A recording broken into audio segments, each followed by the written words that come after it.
Good evening all of you. मैं Bhadauria sir. आज मैं इतिहास का एक नया लेक्चर लेकर आया हूँ जिस पर हमारी चर्चा होगी। सबसे पहले तो हम एमपीपीएससी को ध्यान में रखकर ये लेक्चर चला रहे हैं, और सबसे बड़ी बात यह है कि एमपीपीएससी 2025 को 16 फरवरी को है, तो हम उसके बाद भी जो फाउंडेशन बैच को लेकर हम चलेंगे 2026 के लिए, उसके लिए हम बिल्कुल डिटेल्स में लेकर चलेंगे। इसमें हमारी सीरीज में 2 लेक्चर हो गए हैं। एक भारत का इतिहास, इतिहास क्या होता है, इतिहास को जानने के स्रोत, और जानने के स्रोतों में धार्मिक और पुरातात्विक। आज हम बात करेंगे भारत की सभ्यताओं के बारे में कि भारत की सभ्यताओं का विकास कैसे हुआ, और विश्व में कौन सी सभ्यता पहले आई, और विश्व में मानव सभ्यता की अगर हम बात करें तो उसका विकास कैसे हुआ और किस प्रकार से मानव सभ्यता का क्रम रहा। ठीक है, तो आइए हम बात करते हैं। सबसे पहले तो आज जो हमारा टॉपिक रहेगा वो रहेगा पाषाण काल। ठीक है, यानी कि मानव विश्व में मानव सभ्यता का विकास कैसे हुआ। तो आप बायोलॉजी में तो जानते ही हैं कि बायोलॉजी में एक थ्योरी है कि इंसान या मनुष्य का जो जीवन चक्र है वो बंदर से शुरू हुआ है। कहीं ना कहीं इसी प्रकार से इतिहास में आप देखेंगे तो इतिहास में मानव सभ्यता का जो पहला मानव है उसे आदिमानव कहा गया है ना।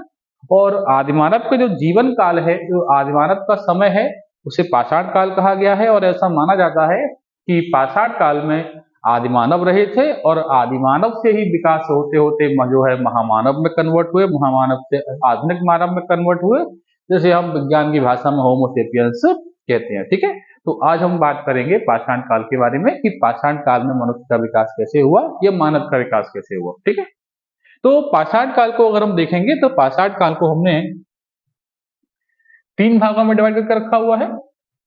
ठीक है, पाषाण काल को हमने सबसे पहले तो पाषाण काल क्या होता है। पाषाण काल विश्व में मानव सभ्यता का पहला काल है जहां पर मानव का विकास हो रहा है। यानी इस धरती पर सबसे पहले हम अगर बात करें मनुष्यों में तो कौन था, आदिमानव थे। तो आदिमानव का वह काल जहां पर उनका क्रमिक विकास हो रहा है उसे हम पाषाण काल कहते हैं। और पाषाण काल को हमने 3 भागों में डिवाइड करके रखा है। तो सबसे पहले बात करेंगे कि मनुष्य के प्रमाण कैसे मिले और मनुष्य कहां कहां पाया गया। ठीक है, तो सबसे पहले जो है पाषाण काल, तो मानव सभ्यता का प्रारंभिक काल पाषाण काल माना जाता है। ठीक है, इसके अलावा यहां से हमें आदिमानव और आधुनिक मानव, ये आधुनिक मानव को आप होमोसेपियंस कहते हैं। जैसे वर्तमान के मनुष्यों की बात की जाए तो वर्तमान मनुष्य का जो रासायनिक उसमें बायोलॉजिकल में आप उसमें जाओगे तो उसे होमोसेपियंस आ जाता है। यानी वर्तमान मानव होमोसेपियंस है, और सबसे प्रारंभिक जो मानव था वो हमारा कौन था, आदिमानव था। ठीक है, तो मानव सभ्यता का प्रारंभिक काल क्या है आपका, पाषाण काल। यहां से हमें आदिमानव और आदिमानव के साथ साथ आधुनिक मानव का भी क्या मिलेंगे, आपको प्रमाण मिलेंगे। अब हम बात करते हैं कि जो मानव है वो मानव के पहले प्रमाण कहां मिले। ठीक है, तो सबसे पहले अगर हम मानव के प्रमाणों की बात करेंगे तो 30 लाख वर्ष पूर्व जो है मानव के प्रमाण हमें कहां से मिलते हैं, अफ्रीका के जंगलों से प्राप्त करते हैं। अगर वैश्विक दुनिया की बात करेंगे तो वैश्विक दुनिया में सबसे पहले मानव के प्रमाण जो है, आदिमानव के प्रमाण हमें कहां से मिलते हैं, अफ्रीका के जंगलों से मिले 30 लाख वर्ष पूर्व के। कहां कब के मिल रहे हैं, 30 लाख वर्ष पूर्व के। वहीं अगर हम भारत की बात करें तो भारत में सबसे पहले प्रमाण जो है 16 लाख वर्ष पूर्व महाराष्ट्र की बोरी घाटी से मिलते हैं। लेकिन अगर निरंतरता के क्रम की बात की जाए तो कंटिन्यूअस रूप से भारत में सबसे पहले जो है मानव के जो प्रमाण मिलते हैं वो हमें मिलते हैं 5 लाख वर्ष पूर्व मध्य प्रदेश की नर्मदा घाटी से। ठीक है, तो यहां से हमारे 3 क्वेश्चन बनते हैं। पहला कि मानव का विकास कहां से हुआ, पाषाण काल से। मानव के पहले साक्ष्य कहां से मिले, 30 लाख वर्ष पूर्व अफ्रीका के जंगलों से। उसके बाद भारत में कहां से मिल रहे हैं, तो भारत में 5 लाख वर्ष पूर्व महाराष्ट्र की बोरी घाटी से मिल रहे हैं। निरंतर रूप से कहां से मिलना स्टार्ट हुए, तो निरंतर रूप से मध्य प्रदेश के जो है आपकी नर्मदा घाटी से आपको मिल रहे हैं। ये मानव या आदिमानव की सभ्यता क्रमिक का पहला जो है चरण है। यहाँ पर हमें ये पता लग रहा है कि आदिमानव जो है किस काल में हुआ करते थे। उसके बाद हम जब आगे हमने इसके साक्ष्यों के बारे में जानकारी प्राप्त की, साक्ष्यों के बारे में जब प्रमाण प्रस्तुत किए, तो उसमें हमें यह समझ में आया कि आदि मानव का विकास या जो क्रम जो है क्या रहा। ठीक है, तो आइए हम आगे देखते हैं। ठीक है,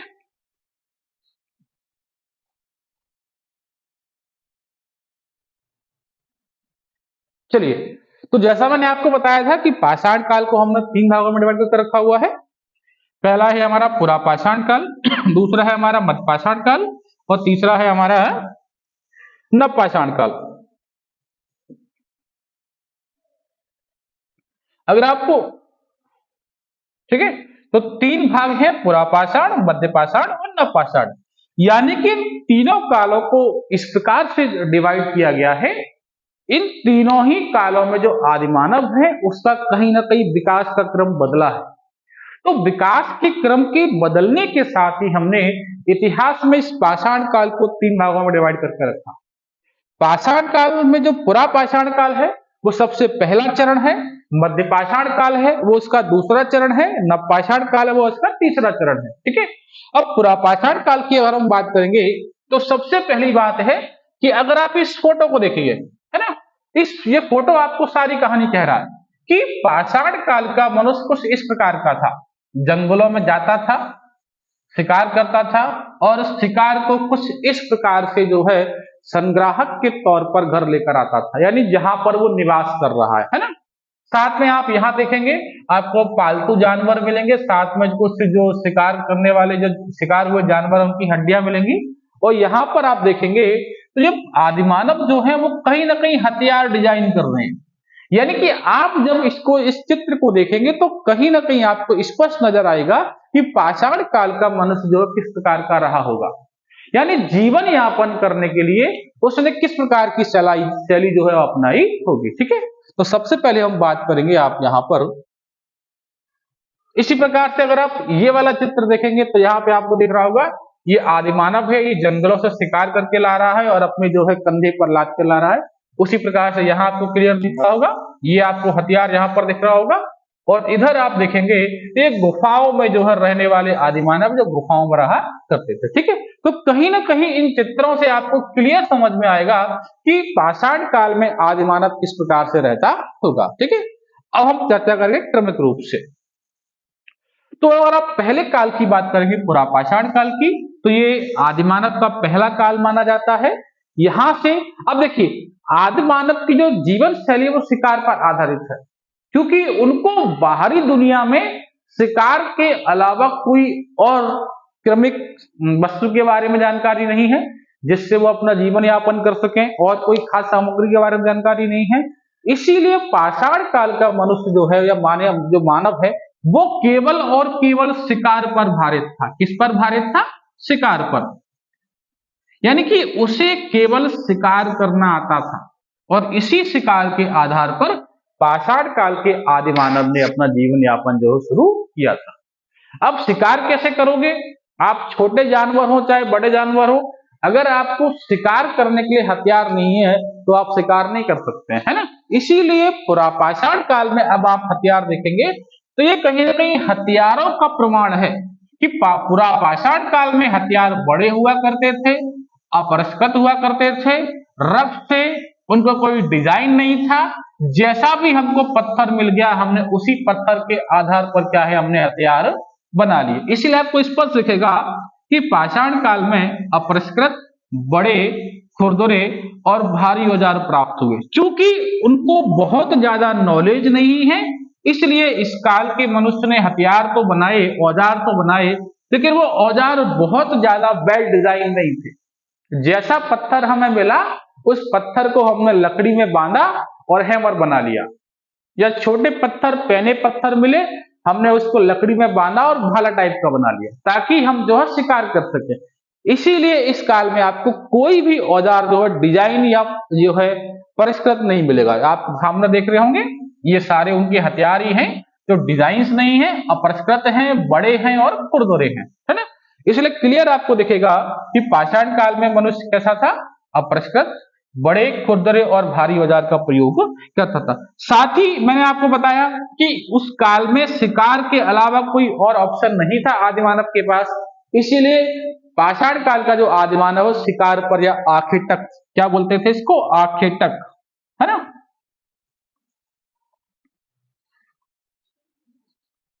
है ना, तो वो आखेटक पर भारित था। आखेट का मतलब होता है शिकार करना, इसीलिए पुरापाषाण काल का मनुष्य आखेटक पर भारित है। और इसके अलावा पुरापाषाण काल के जो आदिमानव हैं उनका जो प्रमाण मिलता है वो हमें कहां से मिलता है, भीमबेटका से। अगर आप भीमबेटका में जाएंगे तो भीमबेटका में आपको क्लियर देखने को मिलेगा, वहां पर उसकी जो गुफाएं हैं उस गुफाओं के अंदर आदिमानव के प्रमाण मिलेंगे। साथ ही आदिमानव के द्वारा जो बनाई गई चित्रकारियां हैं उस वो भी आपको जो है वहां पर देखने को मिलेंगी। ठीक है, इसके अलावा भीमबेटका से ही आदिमानव द्वारा बनाई गई चित्रकारियां, जैसे मैंने अभी बताया था। इसके अलावा बेतिया चेरी से हड्डियों के उपकरण मिले हैं, यानी जो जानवर बहुत भारी हुआ करते थे, शिकार करने के बाद उनका कंकाल बचा, उन कंकाल में जो हड्डियां मजबूत होती थी उन हड्डियों से पहने पहने भाले बनाकर छोटे जानवरों को शिकार करने में उसका प्रयोग में लाया गया। ठीक है, तो ये है हमारा पाषाण काल।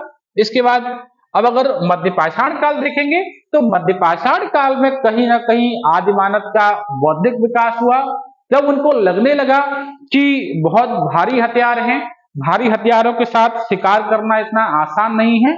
इसके अलावा शिकार को घर पर लाना, यानी जहां पर वो टेम्परेरी निवास बनाए थे वहां पर लाना भी उतना आसान नहीं है, इसीलिए उन्होंने धीरे धीरे हथियारों को डिजाइन करना चालू कर दिया। हथियार जितना इफेक्टिव रहेगा, जितना हल्का रहेगा, जितना नुकीला रहेगा, शिकार उतनी आसानी से हो सकता है। इसीलिए पुरापाषाण काल से जैसे ही मध्य पाषाण काल को आप देखेंगे तो वहां पर आपको हथियार डिजाइन मिलेंगे इस प्रकार से, है ना।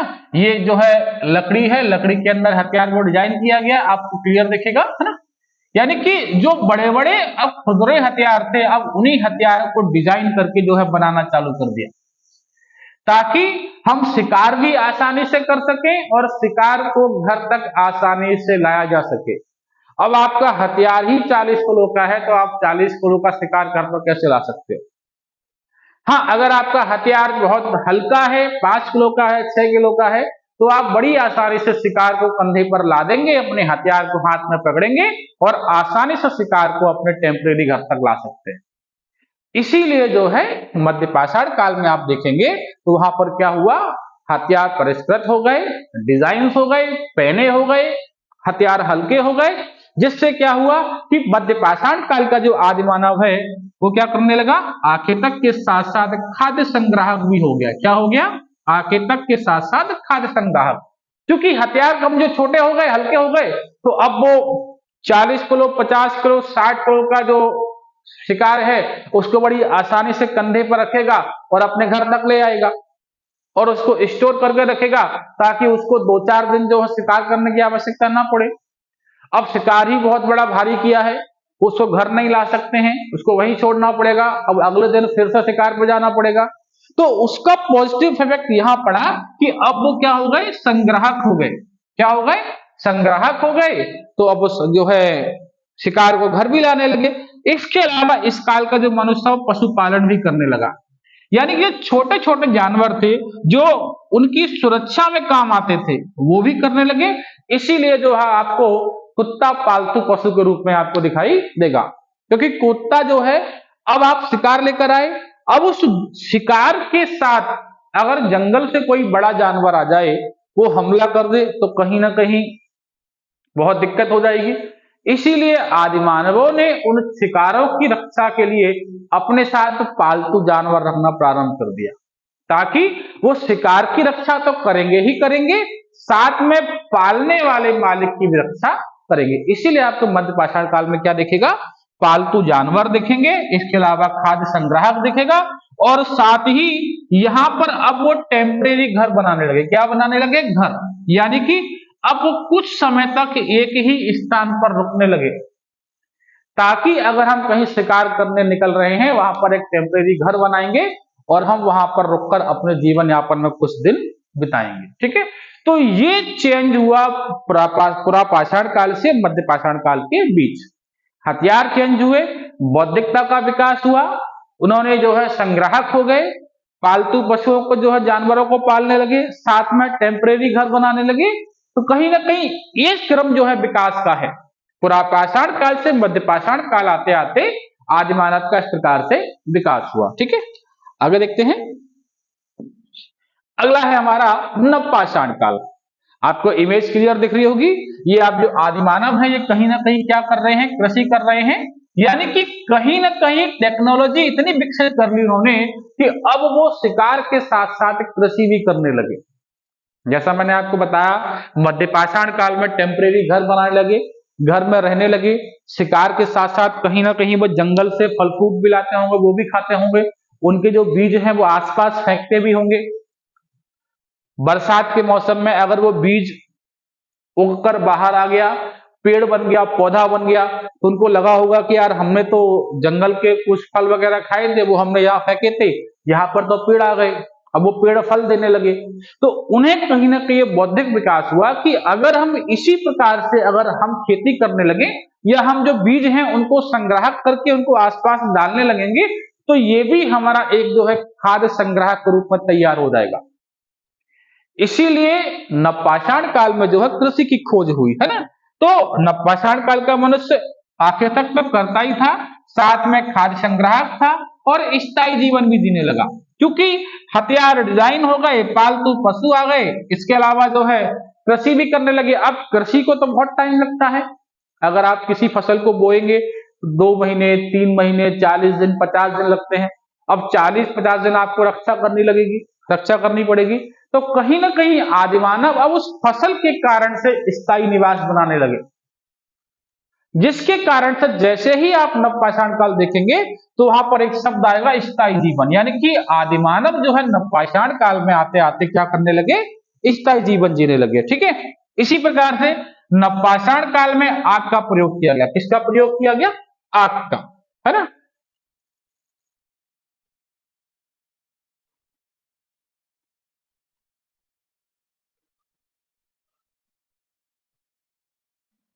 ठीक है, तो नवपाषाण काल में आग का प्रयोग किया गया। अगर हम आग की बात करें तो आग कहीं ना कहीं, ठीक है, आग की खोज मध्य पाषाण काल में हुई थी, लेकिन अगर आग के प्रयोग की बात की जाएगी तो आग का प्रयोग जो है नवपाषाण काल में हुआ। ठीक है, एक तो आग, ठीक है, और दूसरा आपकी क्या है, कृषि।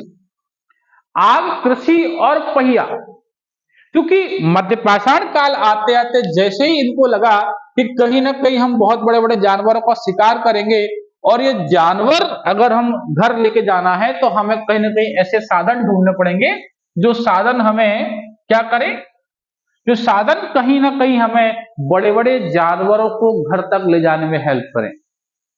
इसीलिए आदिमानव ने नवपाषाण काल में पत्थरों से पहिए का निर्माण किया। जब वो पहिए का निर्माण कर रहे थे तो कहीं ना कहीं वहां पर जब दो पत्थर आपस में टकराए तो पत्थर टकराने से क्या हुआ, चिंगारी निकली और आसपास कहीं जो घास पड़ी होगी उसमें आग लगी। तो उनको ये लगा कि अगर हम दो पत्थरों को टकराएंगे तो यहाँ पर आग लग सकती है, इस आग का भी कुछ ना कुछ फायदा होगा। तो जो आदिमानव पुरापाषाण काल और मध्य पाषाण काल में कच्चा मांस खाते थे, नवपाषाण काल आते आते वो पक्का मांस जो है, पका हुआ मांस या कहे जो है पकाकर मांस खाने लगे, है ना। तो क्या क्या मिला, आग का प्रयोग, पहिए की खोज, स्थायी जीवन, आखिर तक खाद्य संग्राहक और कृषि। अगर कृषि की बात करेंगे तो कृषि का सबसे पहला प्रमाण हमें मिलता है मेहरगढ़ पाकिस्तान से। कभी क्वेश्चन अगर बन जाए कि आदिमानव या पाषाण काल में कृषि का प्रमाण कहां से मिलता है, तो कृषि का प्रमाण हमें मिलता है कहां से, पाकिस्तान के मेहरगढ़ से, है ना, पाकिस्तान के मेहरगढ़ से। वही अगर भारत की बात करेंगे तो भारत में कृषि का प्रमाण हमें कहां से मिलता है, तो भारत में कृषि का प्रमाण हमें मिलता है कहां से, एक तो भारत में गेहूं और जौ, ठीक है, तो कृषि में क्या क्या मिला है, गेहूं और जौ। क्या होगा जिसको, ठीक है, कृषि में क्या क्या है, गेहूं और जौ की खेती प्राचीनतम साक्ष्य मिले हैं। गोल्डी हवा से चावल के प्रमाण मिले हैं। वही भारत में सबसे अधिक कृषि के प्रमाण कहां से मिलते हैं? नर्मदा टोली से। ठीक है, तो सबसे अधिक प्रमाण, पहला प्रमाण कहां से मिला? पाकिस्तान के मेहरगढ़ से। क्या क्या? गेहूं और जौ। कई बार क्वेश्चन पूछा गया है कि आदिमानव काल या पुरापाषाण काल में किस फसल के प्रमाण मिलते हैं? गेहूं और जौ के। सबसे पहले कहां मिले? पाकिस्तान के मेहरगढ़ से। और भारत में कहां से मिल रहे हैं? तो भारत में मिल रहे हैं मध्य प्रदेश की नर्मदा टोली से। ये था आपका पाषाण काल में आदिमानव सभ्यता का विकास। ठीक है, आदिमानव सभ्यता का विकास कब हुआ, किस काल में हुआ? 3 भाग में डिवाइड किया। सबसे पहले प्रमाण कहां से मिलता है? भारत में कहां से मिलता है? उनका जीवन किस प्रकार का था, क्या करते थे, शिकार किस प्रकार से करते थे, हथियार कैसे थे, कृषि के प्रमाण कहां से मिलते हैं, आग की खोज कहां से हुई, पहिए की खोज कहां से हुई, पूरा क्रमिक जो है आपको आज देखने को मिला। और यहां से लगभग जो है 3 से 4 क्वेश्चन जो कई बार एमपीपीएससी है, एमपीएसआई है, यूपीपीसीएस है, या जो भी आप अच्छे स्तर का एग्जाम देखेंगे तो पाषाण काल से कई बार क्वेश्चन जो आपको पूछे गए। ठीक है, तो आज इस टॉपिक में इतना ही। Thank you.